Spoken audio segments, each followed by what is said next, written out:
Көп сұрақтар келіп жатырады. Шат ашылмайды, шат ашатын жаттығу бар ма дейді. Шат дейді, біздерде шап дейді. Оны өздеріңіз талқыларсыздар, қайсысы дұрыс, шат па, шап па.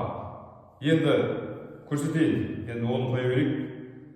Шатты ашатын жаттығу ең қолайлы. Осылай жарға плотын тақалып алдыңыз, салқын болмасын.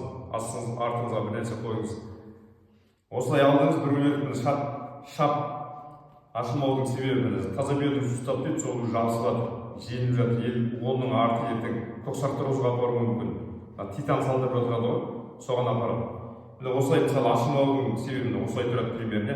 Плотын тақалдыңыз, жайлап 30 секунд, 1 минут ұстайсыз. Ауырсын, ауыру керек, ештеңе етпейді.